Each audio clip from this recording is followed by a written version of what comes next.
fans, and welcome to another edition of Break It Down, a D-Generation X retrospective. My name is the heartbroken kid, Nick Perkins, joined as always by Cam, the Hitman Hawkins. That's actually a cool nickname, right? It's something. It's interesting.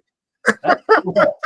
And we are here to discuss all things D-Generation X. And when we talk about DX, when we talk about Shawn Michaels, I feel like one of the biggest things that comes to mind is a fateful day in November of 1997. It's something that, quite honestly, I don't think it gets talked about enough. I think it's something that kind of flies under the radar.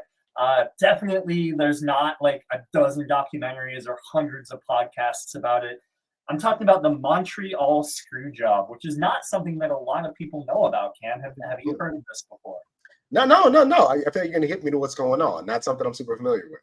Yeah, nobody is. It's kind of like it's a big moment, but nobody has ever really spoken about that. But we are going to do that today. But before we do, Cam, I know you've been a wrestling fan for years and years, and I know we've talked about this before, but kind of tell me, like, when did you first become a pro wrestling fan? When did you first get into this? Hey, we're probably talking, 90, 91, watching WWF Superstars and WCW Saturday Night with my dad, and my mom taking me to shows in DC when she was an usher at the US Air Arena. So like 5-6 years old, I was like into it. So you were there for like Hulkamania and all of that stuff. Yes, Hulkamania and all of that stuff. Absolutely.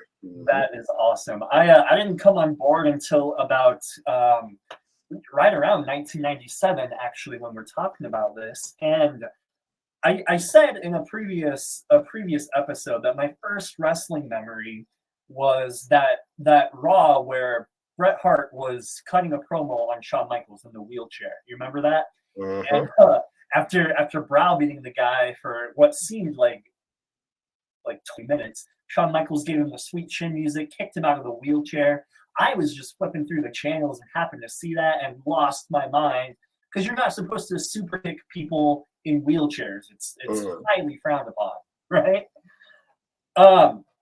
But in doing research for this episode, I was watching some past Raw is War, and there was a Raw right after WrestleMania 13 that I watched where Bret Hart came out. He had just turned heel the night before on Stone Cold Steve Austin. He was cutting this super long promo talking about how much America sucks, and he had no idea how right he would be 20 years ago. But then Shawn Michaels came out, and Shawn Michaels kind of called him out on all his bullshit. And Bret Hart, being this new heel, he hit Michaels from behind, kicked him in the knee, wrapped him around the ring post with a figure 4 leg lock. And Cam, I cannot tell you, like, the nostalgia washed over me in an awesome wave, because I thought that my first wrestling memory was that super kick, but turns out it was actually this moment. I remember being a kid flipping through the channels and seeing Shawn Michaels actually writhing in pain. He was doing such a good job of selling this move. And back then, and still, like, I was a very sensitive, precious baby boy. And this, like, I was hurting for Shawn Michaels. I was crying for him. I asked my mom, like, what is going on? What is this? And I cannot tell you the feeling I got seeing that for the first time in 25 years. And it just instantly took me back to 1997. That's still like one of the most visceral things in wrestling. Like, of course, we have people going through tables and getting hit by cars and all that. Bret Hart's ring post figure 4 is still like the most devastating thing I've ever seen. It is a beautifully violent move. It really is. And they were, especially at that time, so much of what wrestling was to Vince McMahon was, I have to have these contemporaries fight for the spot. That is going to bring out the best in them, right? And so, yeah, man, those two, similar size, similar build, similar age, different styles, but complementary styles, right? It was just, yeah, man. And they, listen, when you're that close in talent and you don't like each other, it's going to play out the one of two ways, and for them to play it out both ways. So, yeah. For sure. And that is exactly what we're going to talk about. So you're right. Shawn Michaels, Bret Hart, the probably two greatest pro wrestlers in the history of the sport. I have to ask, are you a Shawn Michaels guy or are you a Bret Hart guy if you had to pick? I was always a Bret guy. I would. It's that thing where, like, if somebody told me that Shawn Michaels is the greatest North American wrestler of all time, I won't argue them. I won't. Right? But Bret was more my style. Like, it was more. Bret was in there looking like he was trying to hurt you. You know what I mean? Like, Bret was violent with his technicality. And that was always a bit more my style. But it's I think it's splitting hairs, man. They do different things, but they both do them so well. But I was a Bret guy for sure. Yeah, I feel like what most people forget is that you can be a Bret Hart guy and a Shawn Michaels guy, right? Yeah. I think that's what we are. I've got the shirt. I am psyched to talk about the Montreal Screwjob. So for those who don't know, and we were joking, everybody knows about the Montreal Screwjob, right? The Montreal Screwjob occurred at the November 1997 Survivor Series. It's a WWF Championship match between Bret Hart and Shawn Michaels, when at the end of the match, Shawn Michaels put Hart in his own sharpshooter, and Bret Hart never tapped out, but the bell rang and Shawn Michaels became the champion. We're going to get into all of the whats and the hows and the whys and the whens and the wheres. But first, we're going to do a little bit of history, and we're going to do things differently today. Usually we go from Raw to Raw to Raw, kind of talking about the build up to the pay-per-view. We're not going to do that this time because the history between Shawn Michaels and Bret Hart goes back years and years, and their story is so intertwined with each other. It's kind of like poetry. Like, these two are wrestling soulmates in the best and the worst ways. And so we're going to delve into their history just a little bit, kind of tackle some of the high points and the low points from their career. Cam, I'll get your opinions on all of it. I'm going to ask you to do the thing I know you hate to do, which is fantasy book a little bit, but stick with me. It'll be fun. So, when was the first time you remember seeing Bret Hart and or Shawn Michaels in a wrestling match? Do you remember? Probably, it's probably sometime around Bret's Intercontinental title run. Like, I want to say Bret and Mr. Perfect.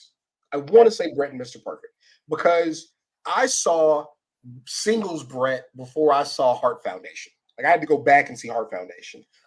With Shawn, I saw Shawn with the Rockers though. Okay. Like, yeah, it was both of those.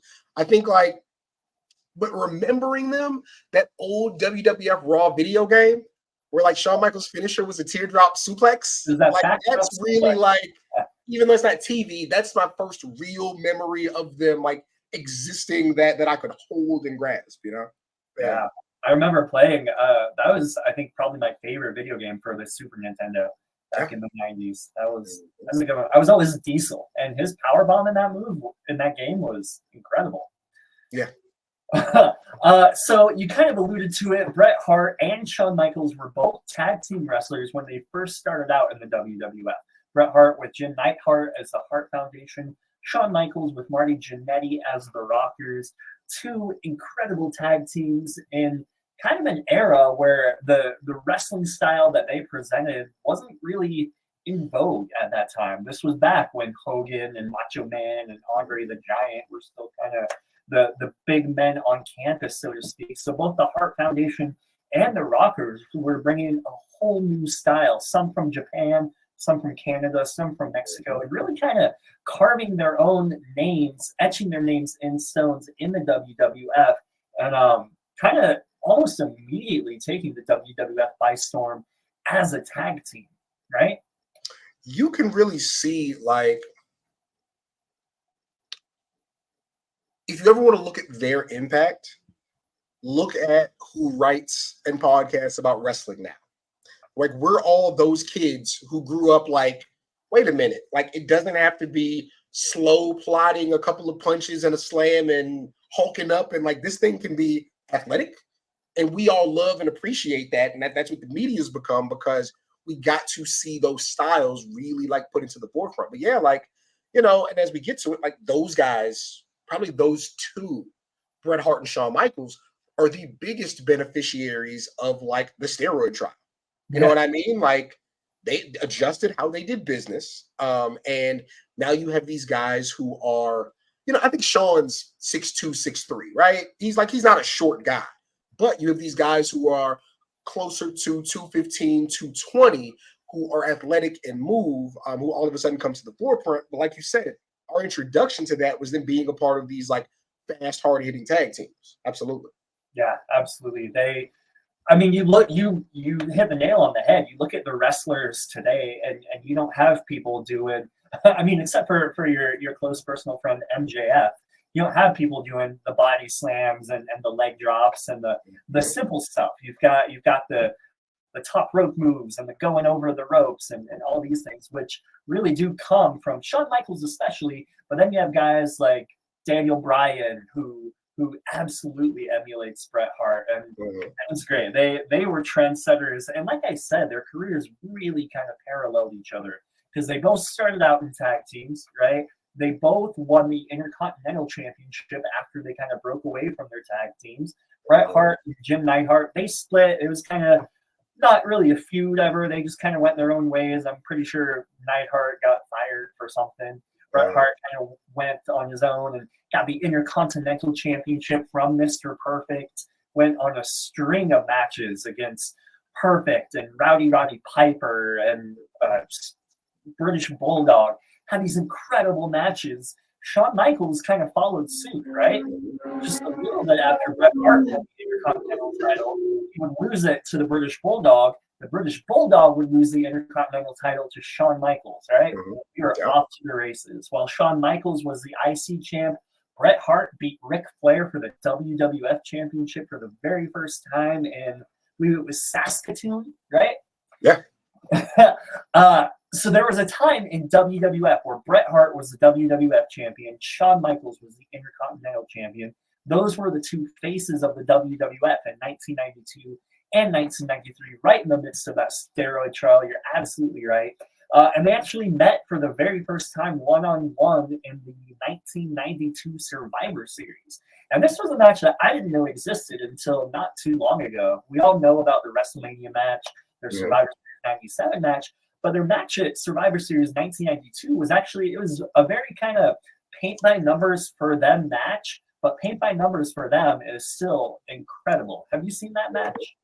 Yes, absolutely. This is one of the covers that I recreated a while back, with the Ultimate Maniacs and Ric Flair and Razor Ramon, back when Razor Ramon was kind of getting to that. But yeah, man, they had, Bret's champion at that point.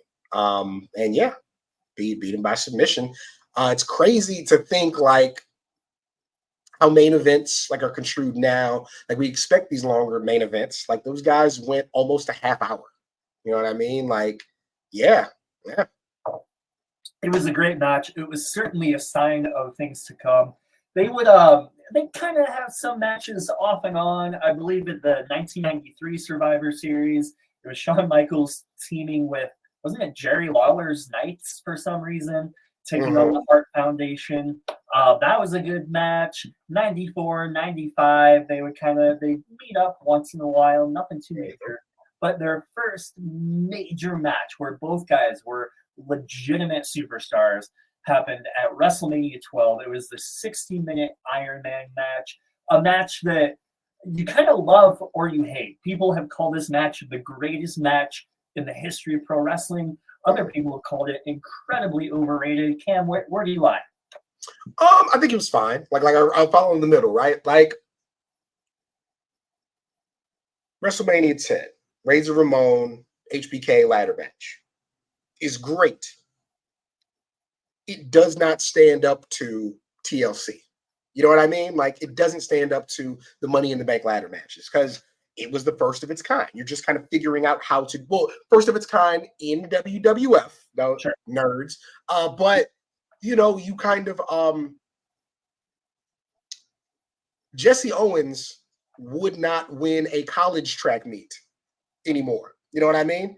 The game changes, people get better, people get faster. But yeah, it was amazing for its time. The Iron Man match, I think it was really good. I would I think if there were falls during the match, I think people would have a more positive outlook on it. You know what I mean? If there felt like there were stakes in real time and I got to catch up to this guy, he's got a few up on me, I think it would be different. But yeah, I thought it was good. I think it's really good. It's really athletic. I don't mind it being slow because why would it be fast? You know what I mean? Like, I think it was good. Yeah. I see where you're coming from. I think I remember an interview with Bret Hart where he kind of tackled that issue of not having falls in the match. And I think he said something about, well, if we can both beat each other that easily, then what are we even doing here? Why are we doing that? It should be hard to beat each other. So I see where you're coming from, but I see where he's coming from too. But you're right. I mean, Conrad Thompson has said that with that match, the only thing that matters is the last 30 seconds, right? Unless you're a fan of the art of professional wrestling and you just want to see kind of the picture they create, if all you just care about is the outcome, then yeah, like, and that's true really of any Iron Man match, right? Yeah, absolutely. And I'm thinking about like the great ones with like Angle and Brock. You know what I mean? Like there's some fantastic ones that did have multiple falls, but no, the psychology makes perfect sense. Absolutely. Yeah, absolutely. Bret Hart loves this match. I think he believes this is his greatest match of all time. Some people agree, some people would disagree. I think his match with Bulldog was probably the best one, and just the way that all came together. He's had great matches with his brother Owen Hart that might kind of edge this out for me, but nobody can deny the Iron Man match was ahead of its time. It was an hour. It was everything that is great about professional wrestling. And neither man beat each other in those 60 minutes, right? They went to a draw. And then it was Gorilla Monsoon that came out and said, you know what? There must be a winner. We're going to do 5 extra minutes, sudden death. And that is where Shawn Michaels beat Bret Hart for the very first time for the WWF Championship. It was the boyhood dream come true. How do you feel about the ending of that match? No, how Bret feels about the end of that match. I think that's like the visual is incredible, right? Of Shawn Michaels, getting the WWF title and crying and the way he was holding it. And, it was amazing. Like him telling Bret to get out of his ring is crazy. But, that's, I thought it was a good ending. I think that, again, Shawn Michaels is poised to be a superstar. Nobody better to do it against, no better introduction for it. I thought it was great. It's funny you brought that up. I was going to ask you about that. So the urban legend that's been confirmed by Bret Hart and Shawn Michaels by this point is that when Shawn did win the title, he's holding the belt. He told Earl Hebner to tell Bret Hart to get the fuck out of his ring. Put yourself in Bret Hart's position. You hear that from this guy that you thought was your friend, that you just created this beautiful masterpiece with, that you just put over in front of the world. You hear that from him. What would your reaction be? Fuck you. I mean, like basically, right? Like, yo, we built this together, and like you just gonna take it? Like this is supposed to be something different, Man, watching people switch it up in real time is rough. You know what I mean? Especially like you not seeing that coming. That's a lot to process in the moment. Our emotions are way up here. We're doing everything we can to make you be great, and like you taking liberties after the fact. You know what I mean? Like that'd be rough. Like rough coming from a friend and a peer. That would be really tough. Yeah, and maybe it was just adrenaline, maybe. But I think that this was maybe the very first kind of chink in the armor of the friendship of Bret Hart and Shawn Michaels. It was the first time probably that Bret was like, oh, that's icky. I don't like that. But it was decided that Shawn Michaels would be the one to kind of carry the WWF through the new generation. Bret Hart was going to go film Lonesome Dove, a Canadian weird Western TV show. Yeah. Did you ever see Lonesome Dove? And after that, I want to talk about Mad TV. But did you see Lonesome Dove? Lonesome Dove was one of those Saturday afternoon action-packed shows, man. Yeah, I caught it every now and again because my pop was really into Westerns. Yeah. So yeah, I saw it every now and again. Bret was good on it. He was solid. Yeah. He was. I think Bret could have had an acting career if he wanted it. I think for as many people that say Bret couldn't cut a promo, I don't know what you're watching, because when Bret believed what he was saying, he could act. Absolutely. Cut a promo. Lonesome Dove was great. I remember watching that show, Adventures of Briscoe County Jr. with Bruce Campbell with my grandma Cookie. Yeah. good memories. Bret Hart was also doing some guest appearances. He did an episode of The Simpsons, which is hilarious, which he still is proud of to this day. He did a couple spots on Mad TV. You remember Mad TV? Did you see that? Absolutely. I talked to I feel like I was talking to Phil LeMaire about some voice acting stuff like a couple of months ago. Yeah. Mad TV was my show. Absolutely. You're just talking to Phil LeMaire, just no. Not like talking to him like I know him, just like just reaching out like just sound important. But yeah, Mad TV was my show. Absolutely. Me and Michael McDonald had lunch the other day. So while Bret is off kind of pursuing this acting career, Shawn Michaels is putting on clinic after clinic with British Bulldog, Owen Hart, Vader. However, Jeff Jarrett, he had a great match with. Like he's putting in the work, but somehow like this tends to happen in pro wrestling. Like the crowd's kind of shifting a little bit. Shawn Michaels is playing this white meat babyface, kind of the same role that Bret Hart was playing previously, and fans are a little bit starting to turn on him. Yeah, I remember he was feuding with Psycho Sid at the Survivor Series 1996 in Madison Square Garden, which Vince has always said, like, if you're over in the Garden, you're over everywhere. Those are the fans that he trusts the most.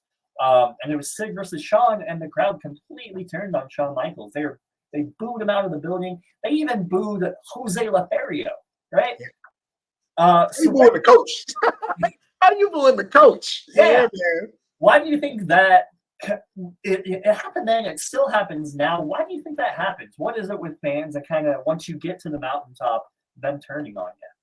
I mean, it's really interesting you say that because, like, that Intercontinental title, man, it's a gift and a curse. Because when you win the Intercontinental title, everybody's like, that guy should be world champion. Sure. Then you become world champion. It's like, I liked him better when he was Intercontinental champion. You know what I mean? Listen, man, it's the thing that we deal with a lot in our industry. Everybody loves you when y'all are writing for the same websites or doing the same podcasts or about on that level. And then all of a sudden you get a look and it's, who does this guy think he is? How dare that's happened to me. And I'm like, yo, we was cool. What do you mean? Like, yeah, so it's like jealousy isn't necessarily the word, right? But it is a level of resentment. We like you where you are. You know what I mean? We like you where you are. We like being able to reach out and touch you. Now we feel like we can't do that. Now we feel like you think you're above it all. You know what I mean? And yeah, man, it is tough. It is tough when you move up from that spot. We've seen like that scene eat some guys alive. Like I always wonder, Scott Hall was Intercontinental champion. Scott Hall was US champion. I think he only main evented a pay-per-view once against Sting. It was like Slamboree, I want to say, right? I wonder what the reaction would have been if they had put a world title on him. I wonder how much they changes because, like, it's cool to be US champion. It's cool to be Intercontinental champion, right? Like, world champion is something different. The style changes in what you do in the main event. There's a different focus put on you. It's different. But people like to put people in a box, man. They like to put you in a box. And once you break out of that box, they don't always respond to it positively. Yeah, that's fair. And that's something that Shawn Michaels was dealing with. But a lot of people say that like this white meat baby face that was dancing with kids in the ring, that was kissing babies, that was talking about the clique, that wasn't the real Shawn Michaels. The real Shawn Michaels at the time was a dickhead. Yeah. Like he'll tell you he's a dickhead. But boy, was he entertaining, right? And eventually he would kind of learn to present that to the audience. We'll get to that. But right now, like he was kind of acting as this baby face, this Hulk Hogan-esque character. Things were starting to lose interest, which meant that the time was right for Bret Hart to come back. So Bret Hart came back at that same pay-per-view that Psycho Sid and Shawn Michaels fought at, and he came back to have a match with Stone Cold Steve Austin. But the same thing happened. Bret Hart left. He went away as this babyface Canadian hero. He came back, and all of a sudden, this anti-hero, this swearing, beer-swilling, middle finger gesturing Stone Cold Steve Austin, he was the good guy. Fans were cheering this guy. They didn't want white meat babyface Bret Hart anymore. Was that kind of the same thing that happened to Shawn Michaels, or was it a different case with Bret Hart? I mean, it's funny because we talk about how the steroid trial changed up who was main eventing. It didn't hurt Sid, you know. And Sid is huge and has this different look, and he's, you know, Shawn Michaels looks like a guy you might know.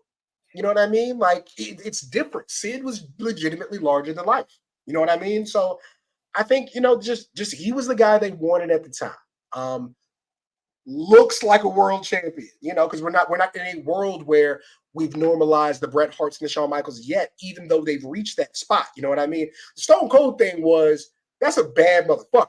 That was different. You know what I mean? Because Stone Cold is not sizably like with Stone Cold 6'2", 240. You know, he's not a huge guy in the sense of, you know, it's weird that Stone Cold and The Rock are contemporaries, and Rock is like noticeably larger than Stone Cold, but we don't think about it like that because he's a badass, right? But yeah, no, Stone Cold was a sense of this guy is the future, and the momentum he has, the drive he has, it's different. I think that the Sid thing was an aesthetic thing, very much so. Yeah, that's fair. That's completely fair. So Bret Hart and Stone Cold have this incredible match at Survivor Series. Again, we all talk about the WrestleMania 13 match. We'll get to that. But this Survivor Series match, I think I like just as much, if not maybe a little bit more, than the WrestleMania 13 match. I think wrestling-wise, it kind of edges it out. We like the ending of Mania more. But I love the callback to the match with Roddy Piper and Bret Hart, where Stone Cold has them in the $1 Million Dream and they do the little backflip thing, and that's how he won. That was cool. It was a great match. It was cool to see Bret Hart back, but again, the fans were kind of tired of his shtick, so they turned on him. And this is something that Bret Hart noticed, and Vince McMahon noticed it too, and they had Bret Hart kind of do the unthinkable, which was turn heel at WrestleMania 13. But before we get to that, the original plan was for Bret Hart and Shawn Michaels to wrestle one more time at WrestleMania 13, right? Big rematch from WrestleMania 12. The problem was Shawn Michaels and Bret Hart, they weren't really getting along. There was still some tension from WrestleMania 12, but this was tension that they planned on, right? They wanted the fans and the boys in the back to think, there's something really going on with them. Bret Hart kind of left WrestleMania 12 in a huff. His brother Owen told him that the guys really thought like he was upset about it. And Bret was like, that's perfect. That's exactly what we want to have happen. So when Bret Hart comes back, he and Shawn kind of have a few little promo exchanges where it won't get as bad as it will later on in the year or 97. But they were saying some pretty like personal stuff that was maybe their character, maybe a little bit personal stuff like that. So while all that's going on, Shawn Michaels was putting on match after match. He ended up hurting his knee. We've talked about Shawn Michaels and his injuries before, but just before WrestleMania 13, Shawn Michaels comes out on Raw, says, "Hey man, my knee is hurt. I'm banged up. But more than that, my mom said I lost my smile. I don't have my smile anymore. I lost my smile."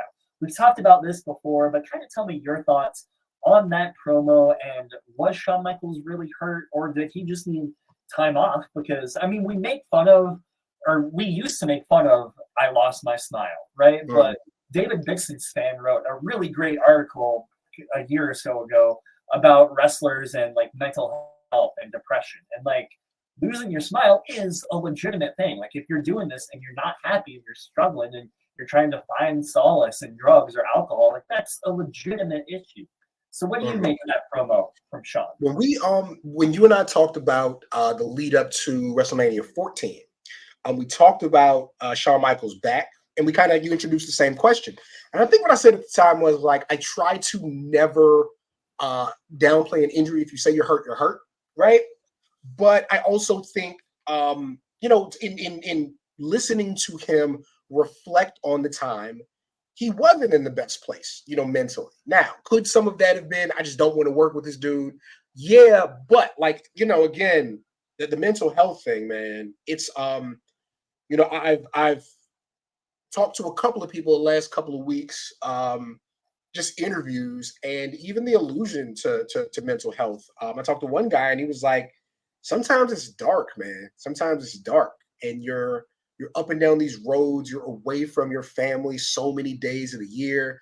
And this is a person who's lucky enough to have family, work with them, and so it makes it a little bit easier. But yeah, man, it's a tough spot. And the other thing, like again, the pressure on Shawn Michaels was different because they say, business wasn't, at what it was at Hogan. Of course, business picked up after, it was rough, man. He was fighting for a spot. He was fighting for a spot that he already had. And he wasn't fighting the next guy who was going to take it, but he was fighting the crowds. He was fighting doubters. Like, it was a lot. And so, I think it's a mix of a lot of things. I think that if he says his knee was hurt, right? But I also think that he was in a mental space where that's gonna linger in a different way. That knee hurt more because of how his head hurt. You know what I mean? Yeah. It's easy to say, somebody's just a jerk and they don't want to do business. It sucks sometimes, man. Coming to work sucks sometimes. So I think it was a mix of all of that.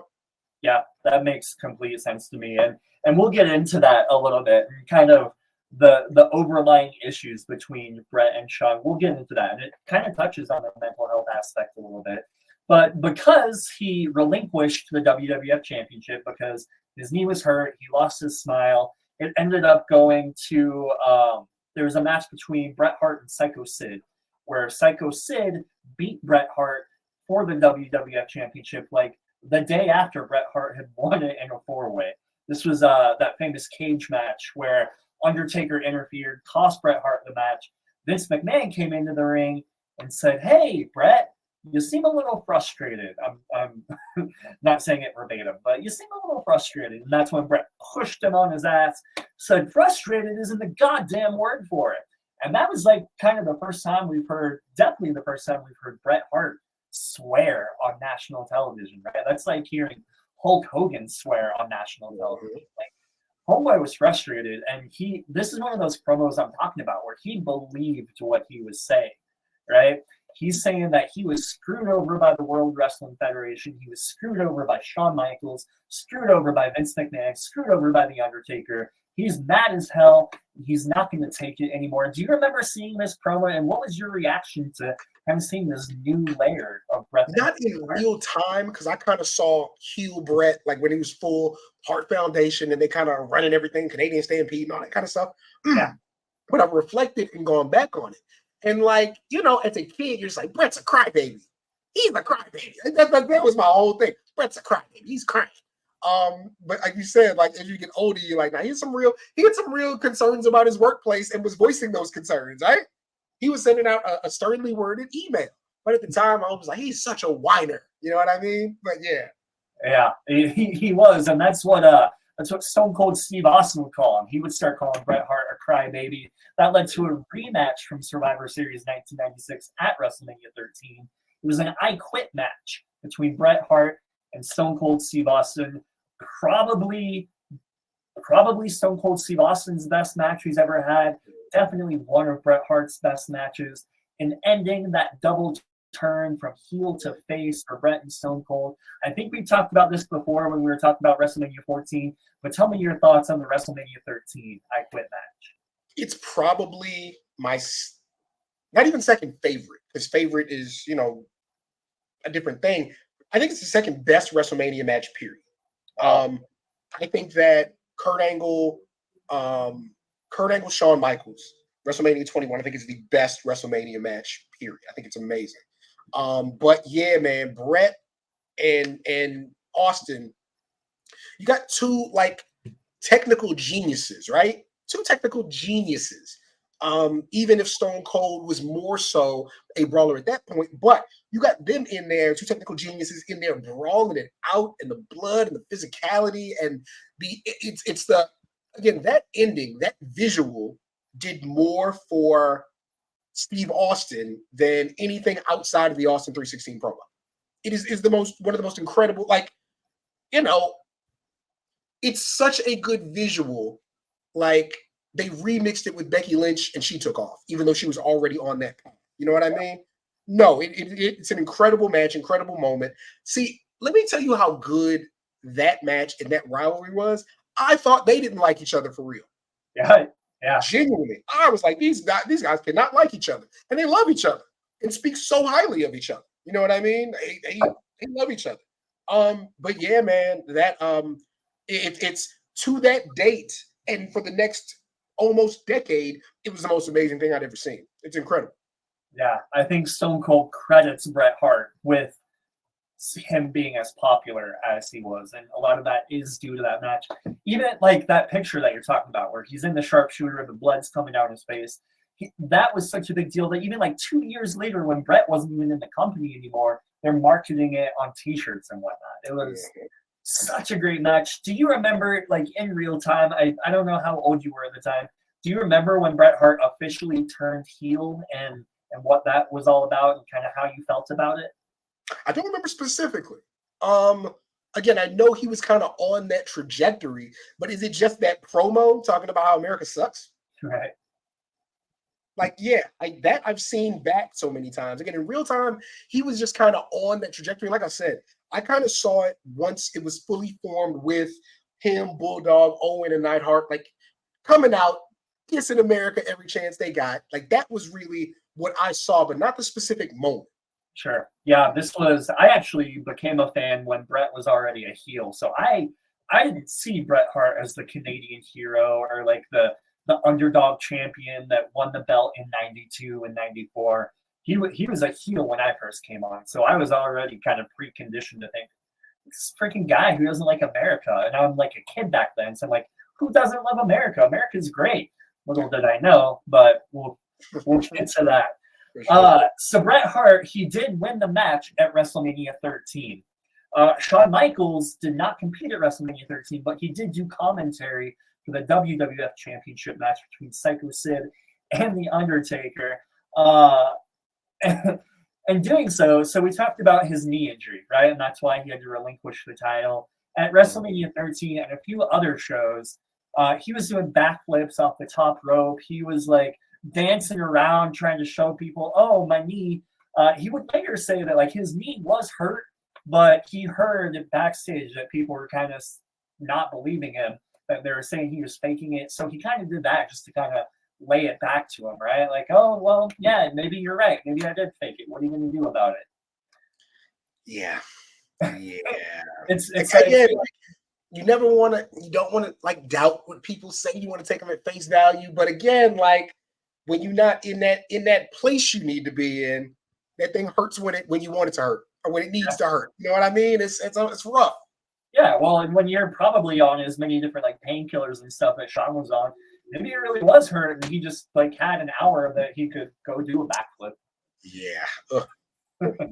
But the next night, we talked about this earlier, the night after WrestleMania 13 is when Bret Hart comes out, cuts this promo on America, says that I'm going to stay true to my fans in South America and Africa and Canada and Germany.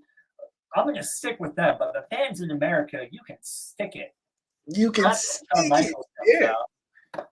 And he's saying, you know what? If America like it or leave it. If you don't like it here, get the hell out. We don't need you. And Shawn Michaels, this is kind of right when he's switching from like white meat babyface to kind of, he's still a babyface, but he's got a little bit more of an edge. He's letting himself be more Shawn Hickenbottom, right? Like he's being a little bit more edgy, a little bit more sarcastic, making fun of Bret Hart. This is the night, this is my very first memory of pro wrestling where Bret Hart locks him in the figure four around the ring post. That was awesome. So throughout the preceding weeks and months, Bret Hart and Shawn Michaels kind of take turns cutting these promos on each other, right? There's not a match coming up for a few months, but I think it was June of 97 and the King of the Ring 1997. The scheduled match was supposed to be Bret Hart versus Shawn Michaels. And the stipulation was that if Bret Hart couldn't beat Shawn Michaels in less than 10 minutes, he could never wrestle in America again. Right? Interesting match. I think this was Vince McMahon's way of kind of appeasing Bret Hart because Bret was going to win. But the match never happened. And the reason was because these two in their promos with each other, they kind of cross the line between character and real life. Bret Hart would say, any promo I cut on Shawn Michaels, it was on Shawn Michaels, the character. It was never personal with him. I was just talking about the character. He was making fun of Shawn Michaels dancing. He was making fun of him appearing in Playgirl. He called him gay back when it was like cool to be back when you could do that. Shout out to Michael Scott. Back when you could do that. Yeah. But Shawn Michaels, according to Bret Hart, was cutting promos on Bret Hart, the person. He was saying Bret Hart was old and washed up. He was saying that Stu Hart was dead. Like, really kind of these personal things. And somewhere along the line, like, waves just got crossed and, like, real feelings were getting hurt. And they both would say, like, we would come together, we'd apologize, we'd say we'll do better next time, and then they go right back to it. To the point that there was a promo. This is the other wrestling memory I have, right? Where Bret Hart's cutting a promo in the wheelchair on Shawn Michaels. And this show was supposed to end with Bret Hart gets done running Shawn Michaels down, and then Shawn Michaels super kicks him out of the wheelchair, right? That should have been the end of the show. The problem was Bret Hart either deliberately or accidentally, it was deliberately, missed his cue. So he never gave Shawn Michaels the opportunity to do the super kick until the show had ended. He eventually did get it, but only the live audience saw it. The TV audience never did it until like the next week or something. So that infuriated Shawn Michaels. They had just made peace, and now Shawn Michaels thinks, oh, this motherfucker, he's trying to like steal all my heat. He's not letting me get this. What do you think about that? Was that just like wires crossed, poor communication? Because Bret does not have a history of doing things like this. Because people don't talk about Bret doing stuff like that. I like to think it was just a mistake. Sure. But, you know, when it's tight like that, boy, when the tension is already there, that mistake, and Shawn was going to take it the wrong way. Wasn't going to be no understanding, right? But, you know, Bret does not have a track record of doing this. I think he just messed up. That's what he says too, but like you listen to like Bruce Pritchard or others, they're saying like there were cameraman referees telling Bret like, this is your cue, make your cue, and he just ignored it. Bret still maintains, and he's gotten real honest about this whole situation in later years, but he does still maintain that it was an accident, that he didn't hear, but it pissed Shawn Michaels off. So the next week, they were doing a promo, and that's when Shawn came back with a quote about Bret Hart seeing some sunny days. And this, I think, was kind of the point of no return for these two, because what he meant was he was alluding to the rumor that Bret Hart was having an affair with Sunny, a WWF diva at the time, Tammy Lynn Sitch. He was basically accusing him of having an affair, which is so out of line. Like, Shawn Michaels is my favorite wrestler of all time, but now it's getting to the point where he's like messing with Bret Hart's family, and Bret Hart would admit in his book, like, yeah, I had a lot of affairs, but never with Sunny. And Bret didn't even notice it at the time when Shawn Michaels told him. It wasn't until like a week or so later when his son came up to him and was like, Dad, like, kids at school are saying that you're doing stuff with Sunny. And like, imagine being a father and your son comes up to you with that. That would send me off the deep end. So do you think that was kind of like... Listen, man. Listen. And while we are entertaining an audience right now, I'm going to be careful because you can joke to a point where the effort to be funny is messing up what you're actually trying to present, right? Sure. Listen, we some family men, okay? And what I mean by that is those extracurriculars, whether they happen or they don't happen, if we're men, we're men. That's between us men. That's not for the public, because that's what happens. Like, you messing with people's families now. You know what I'm saying? And like, look, if you stand on it, it's different. If you stand on it, if you come up to me and we in public and you say, blah, blah, blah, you did this, and you ready to square up over it, right? You ready to die over it, that's different. But you gonna play me like this at my job in front of an audience, knowing it's gonna get back to my people? Nah. We don't do none of that. Like, there's a lot of wild shit people have done in wrestling. There's a lot of disrespect that's happened. Like, to me, this is one of the most disrespectful things. Like, it's wild, especially when you know that Shawn was doing this thing with her, right? And so what I meant was, like, in no way am I blaming Sonny. Like, listen, they gonna do what they gonna do. They be animal, mineral, or vegetable. It's not gender specific, but they gonna do what they gonna do, right?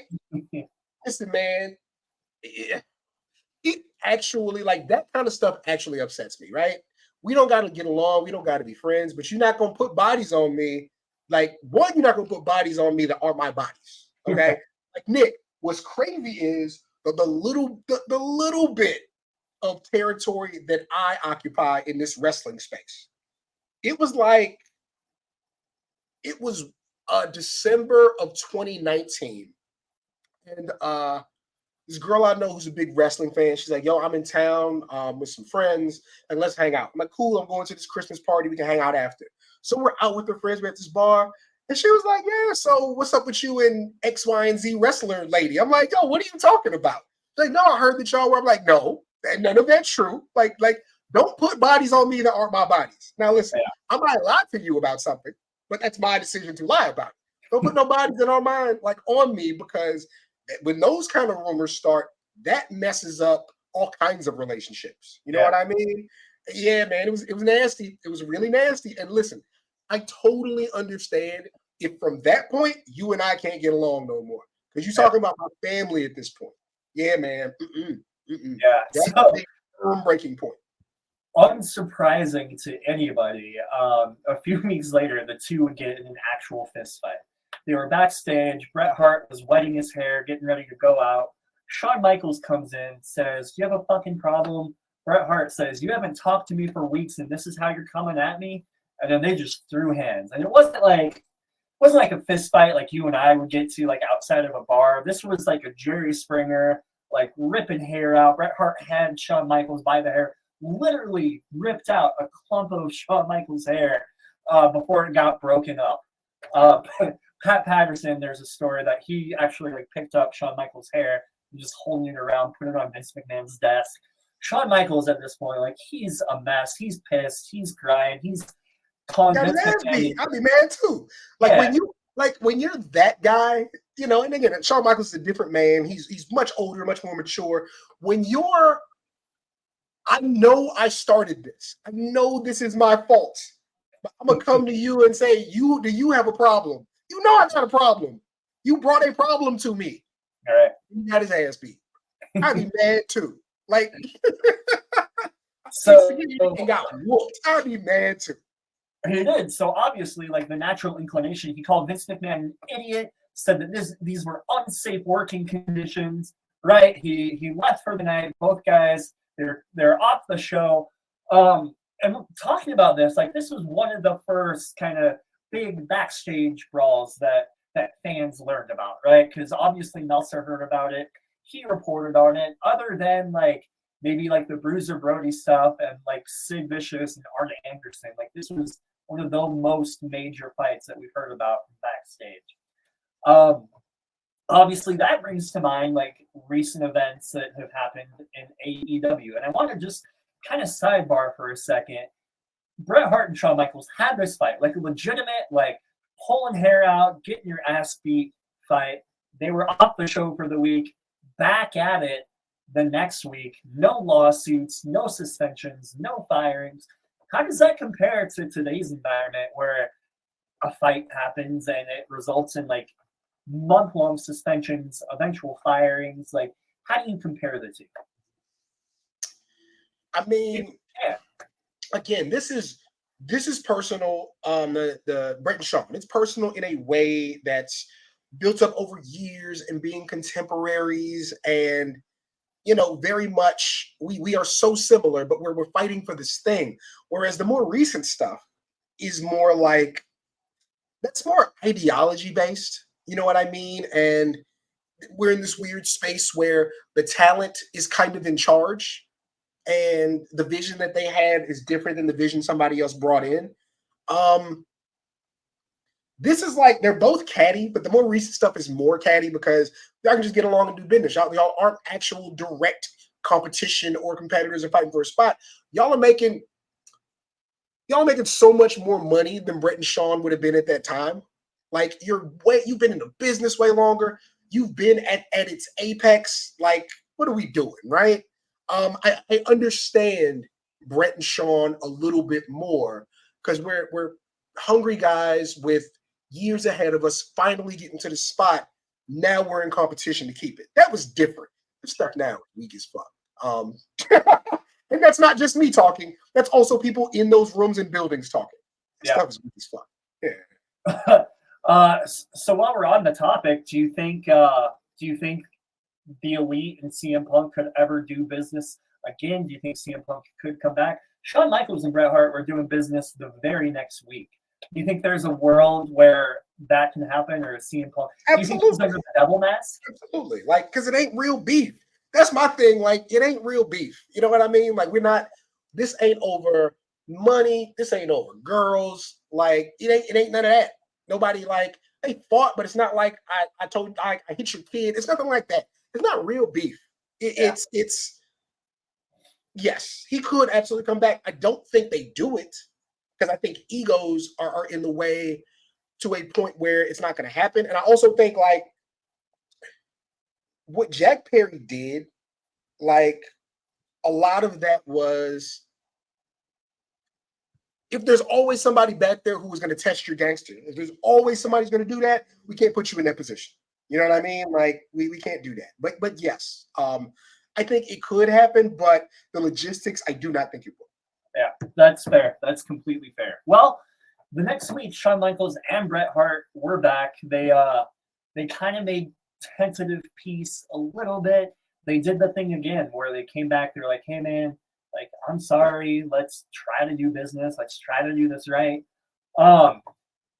What we haven't talked about yet, and this is kind of the major focal point, is that while all this stuff with Shawn Michaels was going on, Bret Hart's contract was expiring, right?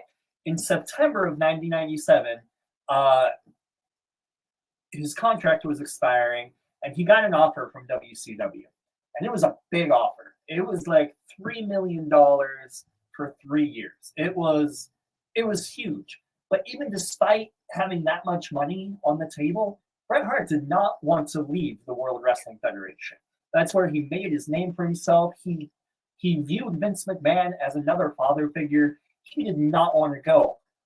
So Vince McMahon counter-offered with, he said, Bret, like, I can't pay you what WCW is paying you now, but I have this 20-year contract for you. It pays you less now, but it will pay you more in the long run. Yeah, Bobby Boney contract.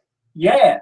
It was a great contract. It was like so-and-so how much money for like 3 years as an active wrestler, another amount for being a part-time wrestler. Eventually, you'll kind of be like a backstage worker. You'll be like a Babe Ruth of the WWF, going and kind of be the spokesperson. It was good. He was set. He was set for life for 20 years. That contract would have expired like 6 years ago if they kept to it, right? So that's what Vince offers Bret, and Bret says, you know what? Okay, I'll take it. I don't want to leave. I trust you.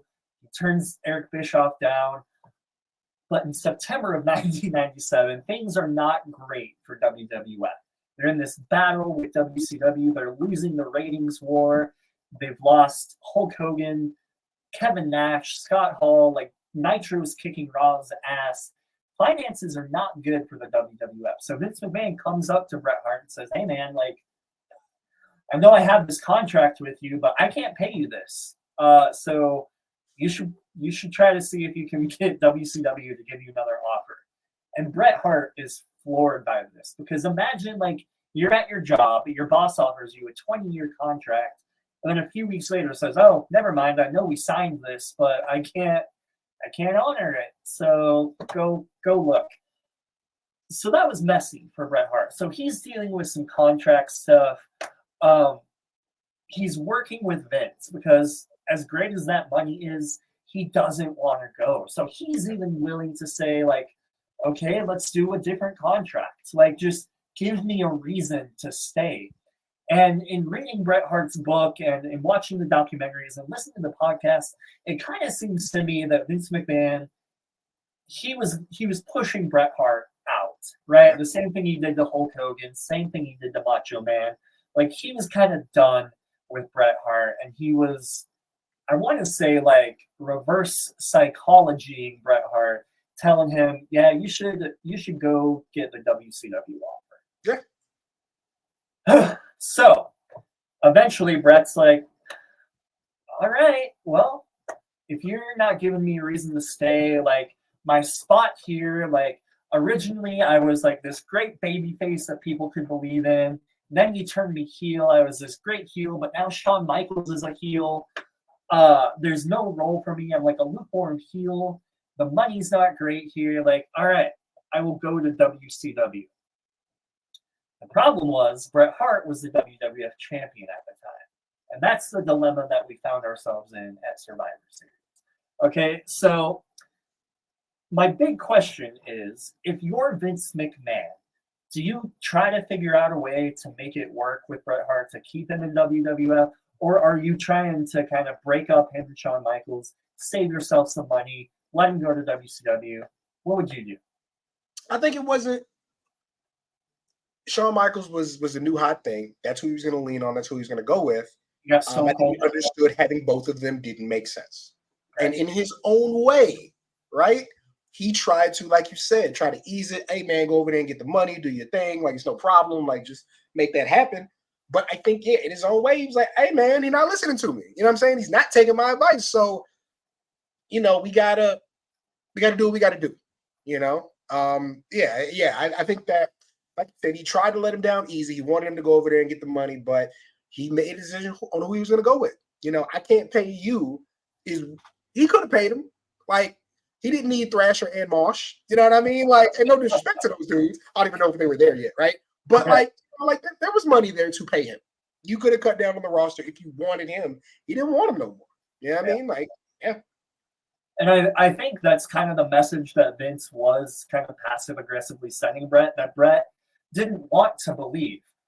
Bret wanted the acknowledgement from Vince McMahon that, like, he wanted a thank you. Thank you for being here during the steroid trial. Thank you for putting on your working boots every night. Thank you for never missing a show. Mm-hmm. Like, he wanted that acknowledgement, especially because he did consider Vince to be like a father figure. Mm-hmm. So imagine, like, you've got this boss that you worked for a decade. You are kind of, it's like when you're in a relationship and you can tell that one of the people likes the other one more, right? That person is desperate. They're starting to get clingy. They want your time. They want your energy. They want you to tell them, I love you. And Vince just wasn't doing this. And I think, and we'll get into this a little bit more, I think Vince McMahon was kind of he was more responsible than anybody for what happened at Survivor Series. And even before Survivor Series, Vince McMahon is the boss of the company, right? But he let this thing between Shawn Michaels and Bret Hart go on for months, and never did he sit down, close the door, make a pot of coffee, say, guys, let's figure this out, right? At the end of the day, you both will do what I want you to do, but let's get on the same page. He never did that, and I kind of want to know why. Why do you think he did it? I mean, he fostered the beef. You know what I mean? Like, he created the tension. And when you're the one that creates the tension, very rarely when somebody creates tension between friends or coworkers, do they turn around and say, hey, guys, sorry, this is my fault. Let's all get on the same page. That's not how it works, right? Yeah. He created it, and he was like, look, I can't show ass. You know what I'm saying? Like, I can't show ass. I'm wrong for what I did, but I can't show ass. So what I got to do is I got to get one of these dudes out of here. You know what I mean? I got to get one of these dudes out of here some type of way because, again, I've created a scenario where they do not like each other and will not get along, and I'm not willing to say, this is my fault. How can we fix this? Yeah. Yeah, that sums it up perfectly. And it's amazing what happened because of that decision from Vince McMahon. So, back to Survivor Series. Bret Hart's the champion. Vince McMahon has booked Bret versus Shawn Michaels. They got to figure out the ending. So I'm gonna, from two different books. I've got Bret Hart's book. I've got Shawn Michaels' book. I'm gonna read a little bit of the passage, just kind of let you know where their heads are at for this. Vince told Bret that he wanted him to lose to Shawn Michaels at Survivor Series. This is what Bret Hart had to say. I told him again that I wouldn't do it. Everything has been geared toward the Canadian hero winning this match. It'll kill me off to lose to Shawn in Montreal after everything he's done. He's picked his nose on TV with the Canadian flag. Just last week, he said that Stu is dead on international TV. I lose all my self-respect. If he puts me over, I'll be happy to put him over. We've got over a month until I go to WCW, Vince. Surely we can come up with something. For the rest of the week, we went back and forth. He'd tell me I could win, then he'd tell me I couldn't. I stood my ground and refused to lose for the first and only time in my career. So that's an interesting point, and this is something that not a lot of people talk about. The story is always Bret Hart refused to lose in Montreal to Shawn Michaels, right? But the reason he did that was because earlier in the month, maybe a few weeks prior, they tried to do the thing again where they sit down, try to iron this stuff out. Shawn Michaels came to the locker room. Bret Hart said, hey man, like, everything's water under the bridge. I want you to know that, like, when we have this match, you will be safe. I will not shoot on you. You're in good hands. And like, I would be happy to lose and to put you over, right? Bret Hart's trying to be the bigger man. Mm-hmm. Shawn Michaels was like, well, I respect that, Bret, but I want you to know I would not do that for you. Yeah, that's crazy, yo.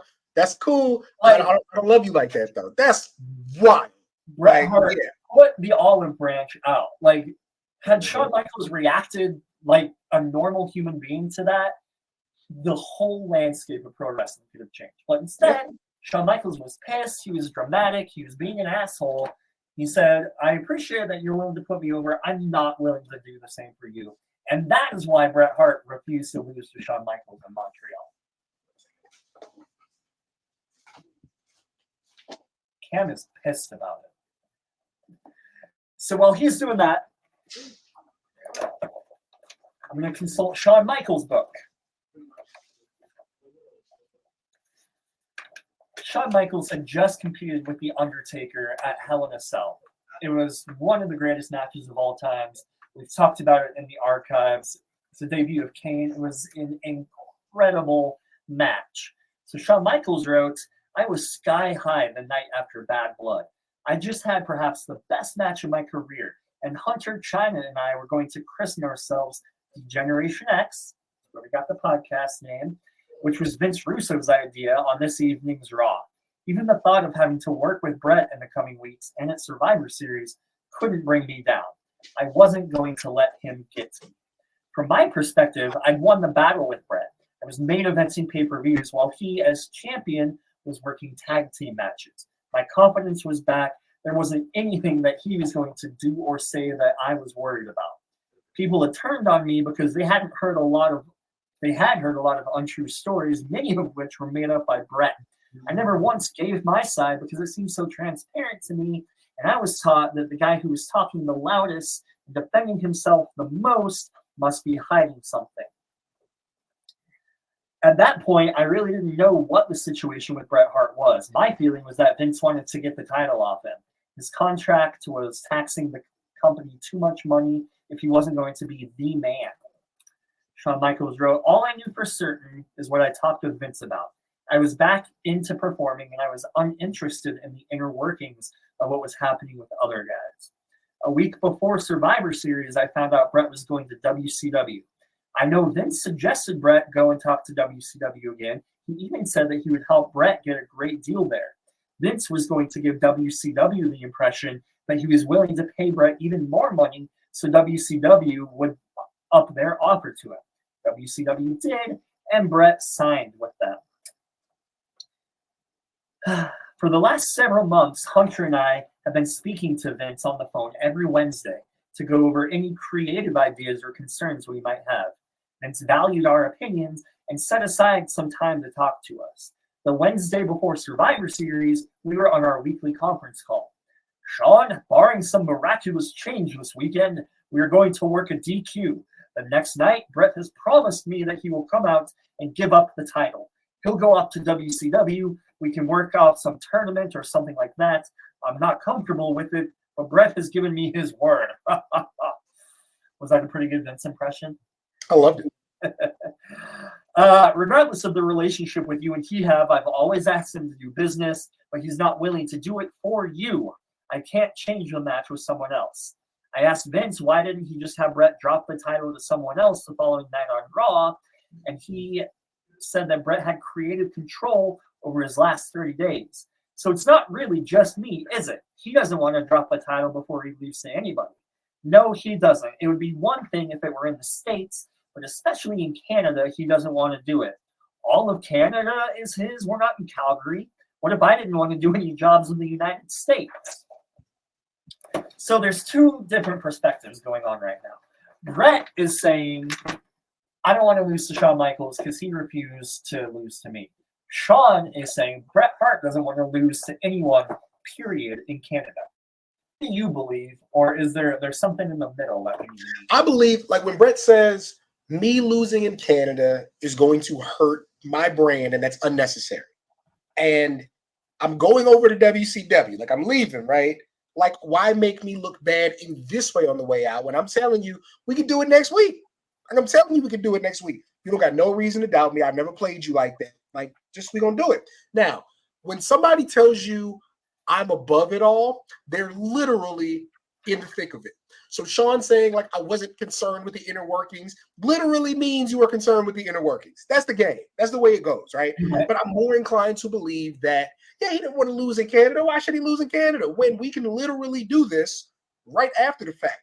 You the one that said I got to leave with the pay-per-view being in Canada. That's what you decided. You could have put another month on that. You know what I mean? Like, so, well, not another month because they weren't pay-per-views every month, but you know what I mean, right? Like, so, yeah, man, I'm inclined to believe that Bret was absolutely going to do business and was not given the opportunity. And then Shawn was absolutely being petty about it. Like, I was just doing what Vince said. I wasn't worried about everything else. That's because Vince said what you wanted. You know what I'm saying? Like, That's a good point. So again, this kind of goes back to my question. Like, if you're Vince McMahon and you're in this situation, what do? What should he have done, Cam? If you were Vince McMahon, you were in charge of this, what would you do? Yo, I fucked this up. This is what we need to do to fix it. Like, y'all might not be friends, but I instigated so much of this, and that's my fault. Both of y'all are dope. Like every conversation he had with Bret and Shawn should have been at the same time with Bret and Shawn. Yeah. There should not have been meetings with either guy when the other guy is not present. We need it all on the table every time we talk about this. That's how things don't get misconstrued. That's how communication is clear. Do you think Vince kind of liked that these two were at each other's He throats? loved it. He lives for that. He loved it. You know what I'm saying? Like, you know, Booker T and Batista getting into a fight almost really changed the trajectory of a lot of people's careers. Like, Vince, even though an alpha male is not a real thing, the approximation that we make of that is very much what Vince McMahon is. Like, Vince McMahon don't need to have muscles.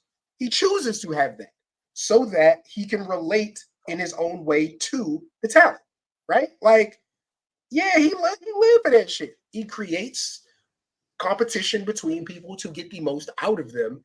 And a lot of times it works.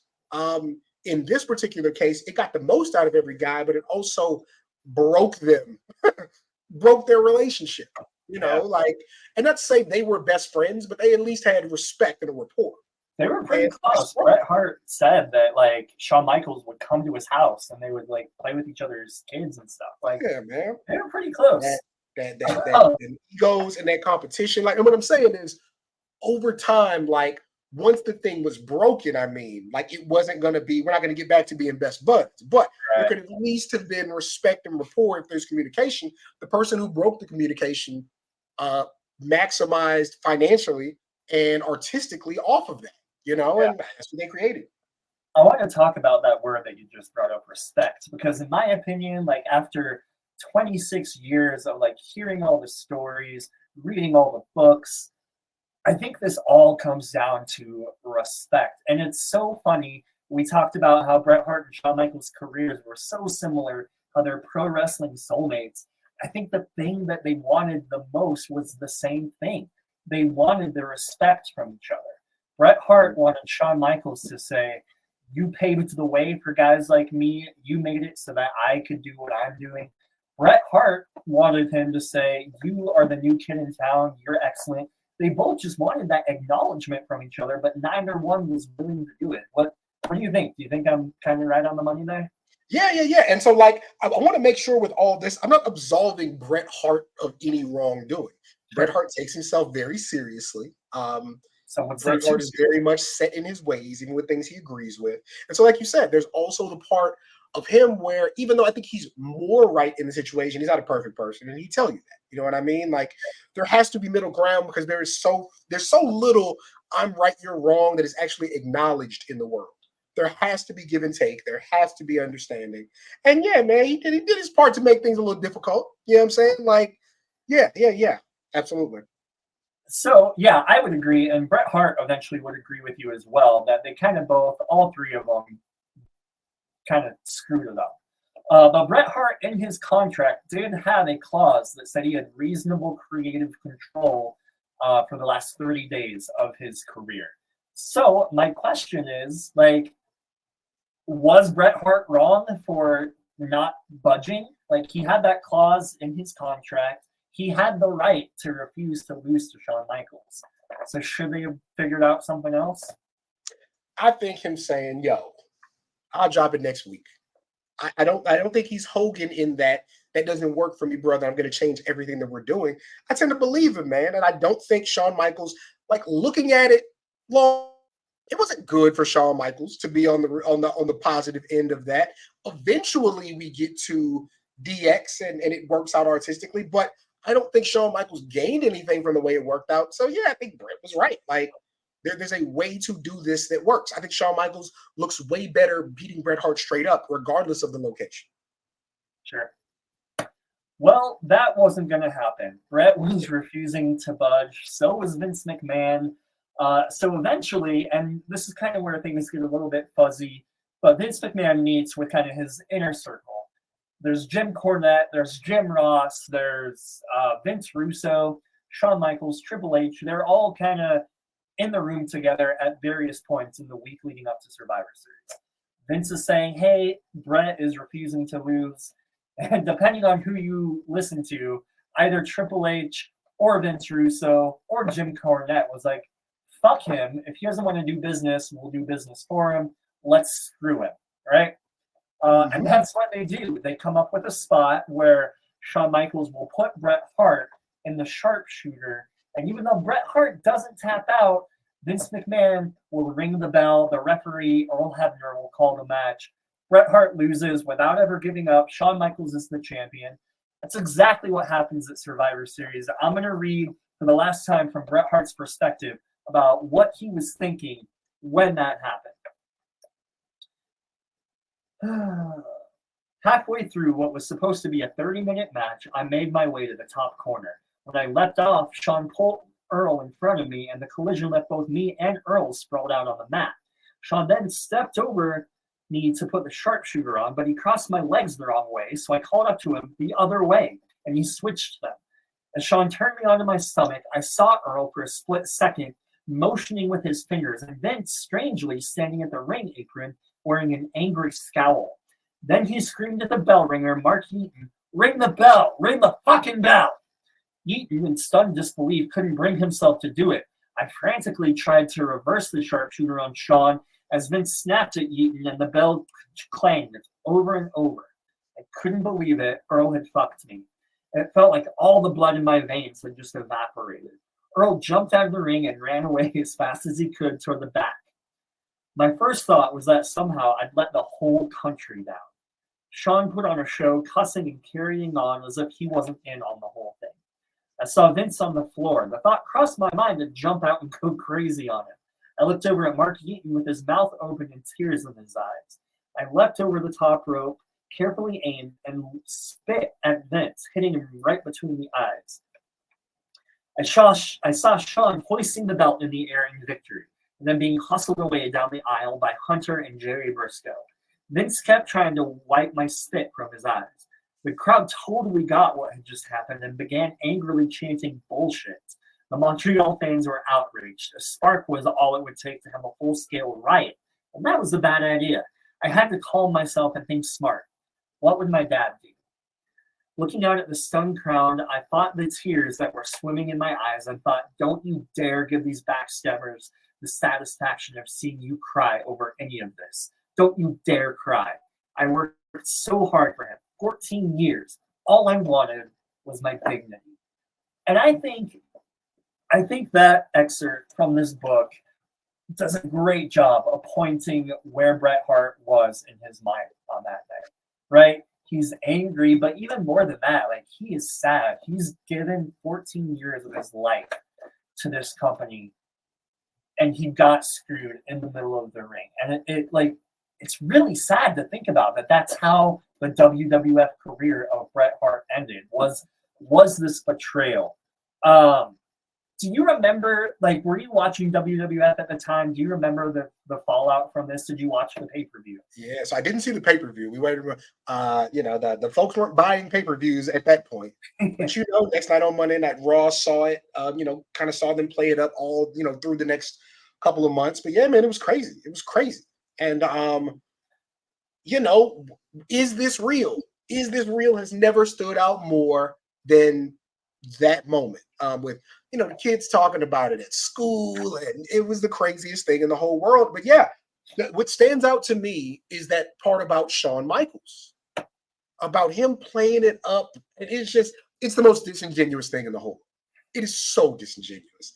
And I'm mad too. I can't believe this happened. You was there. You was in on the plot. Y'all ran the play. What are you talking about? Yeah, man. It was a lot. And of course, Bret's my guy. So I feel like my guy was treated wrong, for years and years and years. The guy who was right in the scenario was treated wrong. But yeah, man, it was a lot in the moment for sure. Yeah, absolutely. So you're right. For literal years, Shawn Michaels denied ever being a part of this. Did you see the documentary Wrestling with Shadows? Yes. So that's one of the greatest glimpses into the world of professional wrestling I think we've ever seen. That and Beyond it's the Mat. So surreal to watch. Because the way that, of course, WWE, WCW, ECW, AEW, whoever, the way they frame it is that everybody's so much larger than life. That's how they shoot, that's how they talk, that's how they move. And this was just people. Yeah. This was just people. Vince McMahon was a guy. You know what I mean? Wrestling with Shadows is incredible because, you're really behind the curtain in the way that everybody's not playing up their characters. They're guys, and there's regular conversations, and it's Wrestling with Shadows is incredible. Absolutely. Yeah, it's free on YouTube right now. If you haven't seen it, go watch it right now. It's incredible. And in that documentary, Bret Hart legitimately says, I told Vince McMahon I'd rather blow my brains out than lose this match in Montreal. Also in that documentary, the director gets footage of Bret Hart right after the Survivor Series in the locker room. He goes up to Shawn Michaels, says, Shawn, you weren't in on that? And Shawn Michaels says, no, I swear to God, I had nothing to do with it. My hands are tied. This is between you and him. I will not have any part of this. Which we now know was complete bullshit. And fucking shit. It's interesting to see how easily he lied. And so did Triple H. They cut to a scene where Triple H and Chyna were backstage standing in the hallway while Bret Hart's wife was just laying into him. Triple H was all, I swear to God, we had no idea. And Julie, Bret Hart's wife at the time, was like, yeah, well, swear to God all you want, but one day God will strike you down.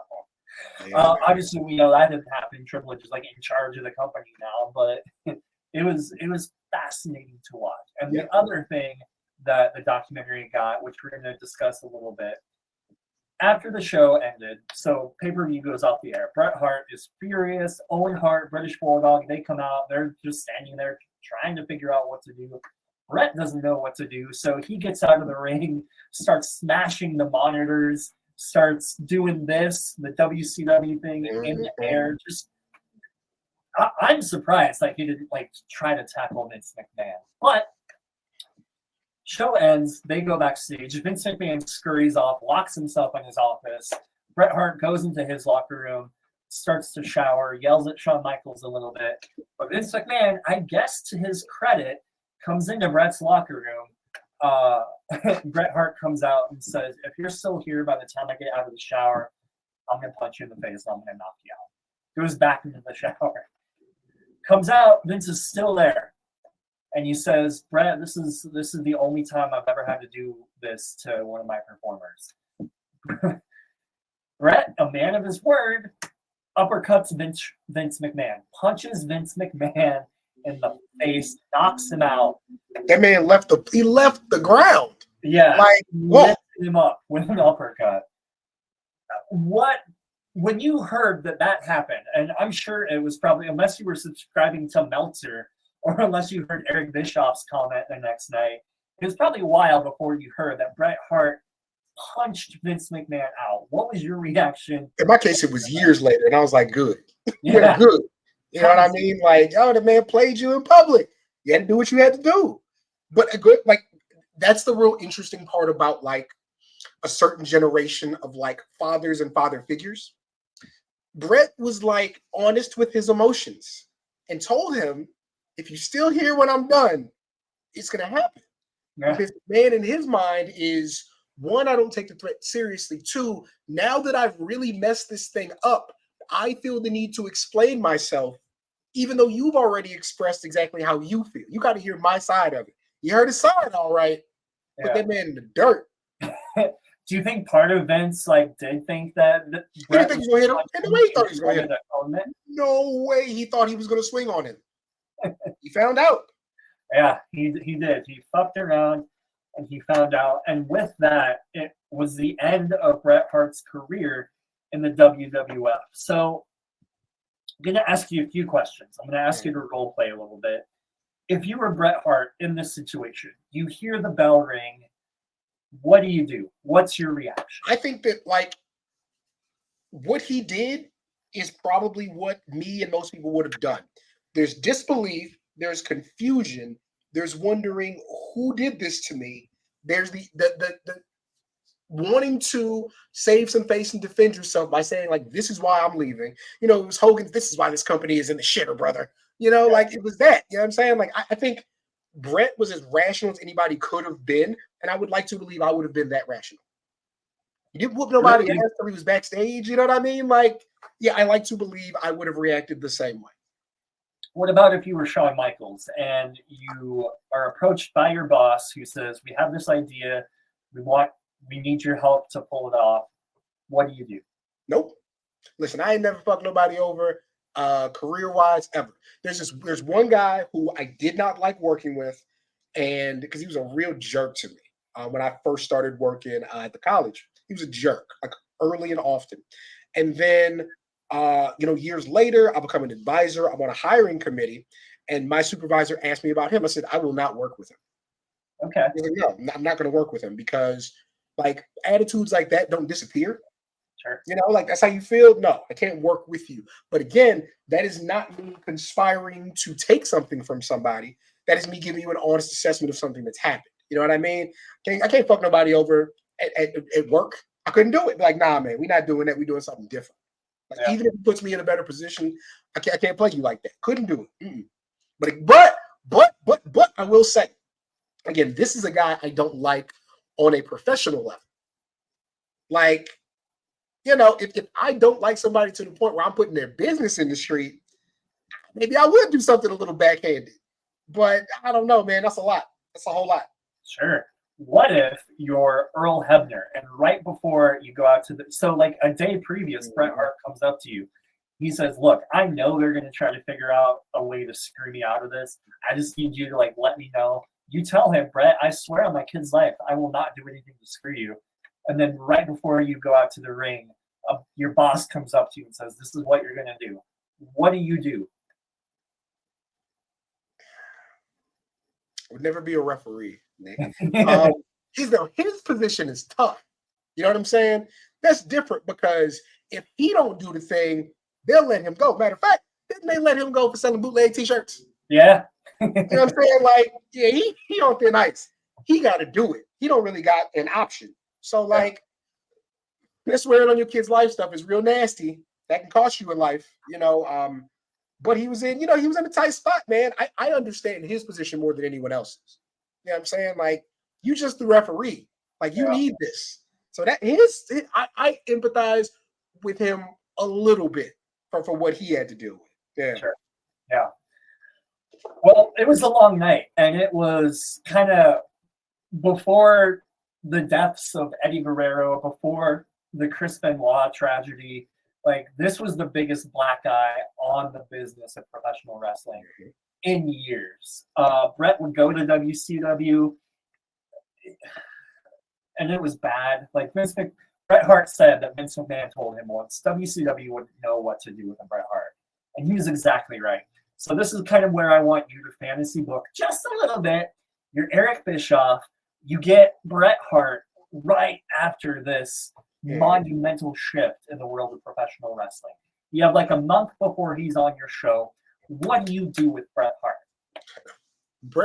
Bret Hart would have been putting on the most incredible U.S. title matches in the entire world. So you don't put him to the world title immediately? Because you can't. Because I keep him away from the same way they kind of kept Diamond Dallas Page away from the NWO early. I'm doing that with him. Like, we're not dealing with this. We're letting this NWO thing play out.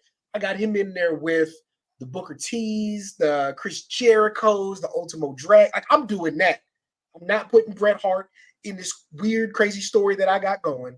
Let's put on these the same way I got Rey Mysterio's and Ultimo Dragons and Psychosis and them doing their thing and putting on these banger matches every week. Bret Hart, Kurt Hennig, whoever, U.S. title, y'all going to go in there and tear it up every week. We're doing that until I figure out what to do. But yeah. Yeah, that's fair. Well, that idea is better than what they did do with him. His very first appearance, they had Bret Hart be the referee for a match between Scott Hall and Larry Zbyszko at the 97 Starrcade. They also had him come out at the end of the Hogan Sting match and kind of screw Hogan in a similar way. But even that didn't lead to a feud with Hulk Hogan. Eventually, Bret would have a match with Ric Flair at the next month's pay-per-view. That was a good match, but WCW never really knew how to showcase Bret Hart. Eventually, Bret Hart would fight Goldberg. You can hear him talk about that in any interview he ever does, how much he hates Goldberg. Goldberg kicked him in the head, ended his career, more or less. Tragically, a couple years later, Owen Hart, Bret's brother, would die in a huge accident that could have been avoided probably in Kansas City. But this the story does have a happy ending, and that's makes me so happy, especially reading those words from Bret Hart. You saw how hurt he was. Eventually, in 2010, Bret Hart would make amends with the company. He would come back to WWE. He would make his peace with Shawn Michaels. They would shake hands. He would make his peace with Vince McMahon. Off screen, on screen, they had a feud in a terrible match at WrestleMania 26. But in 2010, do you remember seeing Bret Hart come back, and what was your reaction to that? That was a crazy Monday night, boy. That was because we didn't know it was coming. You know, Shawn was still like, Shawn, and he's standoffish about, like, it was beautiful. It really was. You wonder what's real and what's not, but that was a great moment, man. It was a great moment. We don't need to carry this stuff. We should be able to make peace and communicate. We lose so much time having these issues that can be resolved. You don't want to take that stuff to the grave, man. You want your feelings, your true feelings, and the true way you feel about people. You want that to show because you don't need that stress. Yeah, I agree. And that's something that Bret Hart said. He said that he kind of likened that whole situation to carrying a big bag of rocks. Mm-hmm. And in 2010, he finally said, I don't want this anymore. And you're right. It's something I need to remind myself, when you're angry with people, when you have that resentment, when you have these feelings, it's not harming anybody but yourself. You're weighing yourself down. And if you have an opportunity to kind of let that bag of rocks go, do it, man, because it's not worth it. Bret Hart learned that. Shawn Michaels learned that. He eventually gave his life to God, became a born-again Christian. By all accounts, completely changed his life and his entire personality. great guy now. He's running NXT. Bret Hart is happy in retirement with his super hot wife. Like, and everybody has lived happily ever after. Vince McMahon has millions of dollars. He just made like how much money just recently by selling his stock? Like everybody. Yeah. We can talk about that another time. Yeah. All's well that ends well from the Montreal Screwjob, but the ramifications of that one night in Montreal reverberated through professional wrestling for the rest of time. Like if Bret Hart did not get screwed in Montreal, does Stone Cold Steve Austin get as big as he does? Does The Rock get as big as he does? What happens with the NWO and with Sting? Do you think that the Montreal Screwjob is one of the most important things that's ever happened to the world of professional wrestling? Absolutely. It changed the game in that, you have new contenders for the world title. You got to put new people in position. On the WCW side, even though it didn't work out long term, in the moment they get a shot in the arm of having one of the best wrestlers in the world. You know what I mean?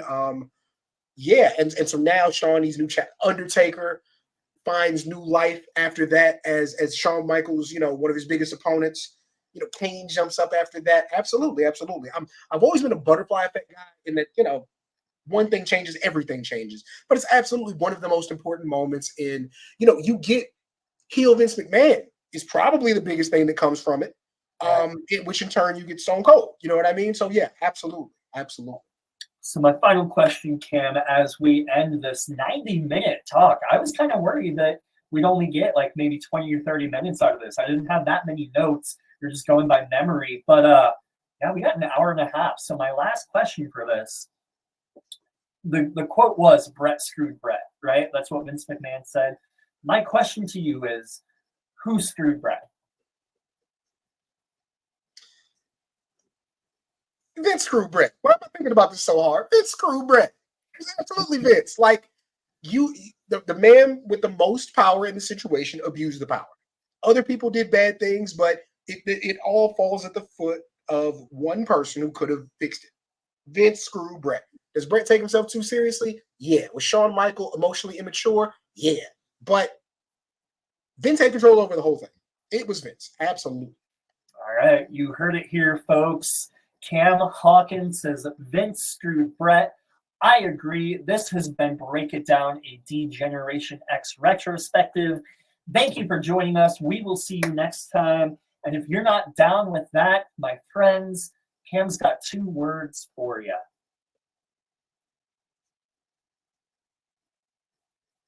Good night.